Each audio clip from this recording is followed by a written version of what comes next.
국회로 가보겠습니다. 국민의힘 윤석열 후보로부터 이른바 패싱을 당했다는 논란이 불거진 이준석 대표가 현재 지방에서 머물며 잠행을 이어가고 있는 것으로 확인됐습니다. 네, 윤석열 후보는 충청 지역 방문을 이어가고 있고 민주당 이재명 후보는 청년 인재를 추가 영입하면서 쇄신의 속도를 내고 있습니다.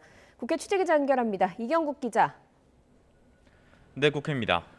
어제 칩거에 들어간 이준석 대표 여전히 아무런 입장을 내지 않고 있다고요? 네, 패싱 논란이 불거진 뒤 어제 돌연 모든 일정을 취소하고 참석한 이준석 대표, 어제 측근들과 부산으로 이동한 사실이 확인되기도 했는데요. 부산시 관계자를 만나서 지역 현안을 논의하고 또 정의화 전 국회의장을 만나서 고충을 토로한 것으로 전해졌습니다. 오늘은 윤석열 후보 핵심 측근으로 꼽히는 장제원 의원의 지역구 사무실을 기습 방문했는데요. 이 대표 측은 격려차 방문했다고 설명을 했지만 이를 미묘한 신경전으로 보는 시각도 있습니다. 지역 방문 일정을 이 대표는 이어갈 것으로 보이는데 특히 이 대표 측은 오늘 상경할 계획이 없다는 입장을 밝혀서 갈등이 계속되는 분위기입니다. 윤 후보는 오늘 기자들과 만나서 이준석 대표가 당무에 복귀하면 대화를 나눠보겠다며 진화에 나섰는데요. 직접 들어보겠습니다.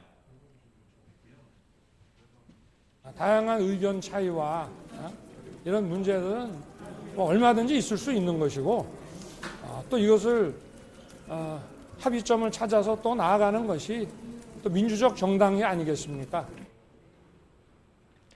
네, 갈등이 계속되는 가운데 오늘 윤석열 후보는 충청 방문 일정을 이어갔습니다. 첫 일정으로 천안 독립기념관을 방문한 뒤에 아산 폴리텍 대학교를 찾았습니다.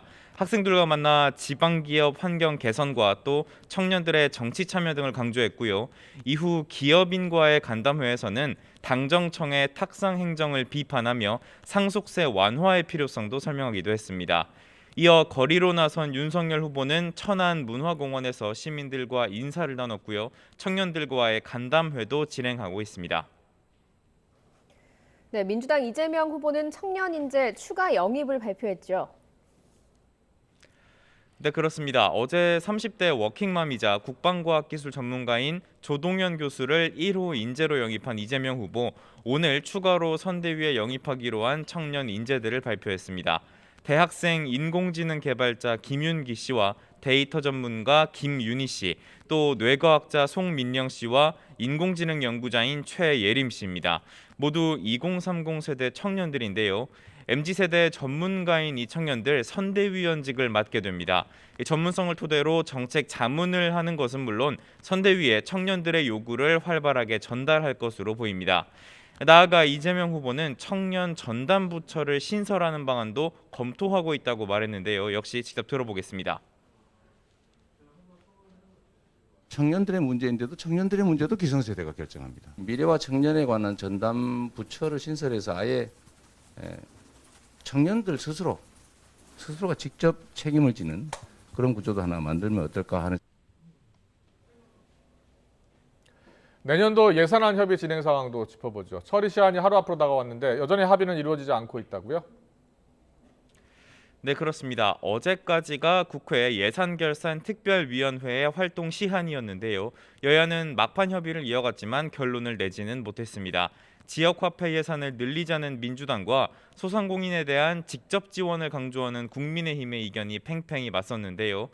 또 민주당과 정부 사이 예산 협의 역시 예산 규모를 두고 견해 차이만 확인하면서 합의점을 찾지 못했습니다. 예결위 심사 시한을 결국 넘기면서 내년도 예산안은 현재 올라온 정부안이 본회의에 자동으로 올라가는데요. 다만 여야가 오늘 담판을 해서 수정안을 마무리한 뒤에 이를 내일 본회의에 올리는 방안이 남아 있습니다. 실제 여야와 정부는 오늘 오후 2시부터 국회에서 관련 협의를 진행했습니다. 그리고 여야는 잠시 뒤인 오후 4시 반쯤부터 최종 담판을 벌이기로 했는데요.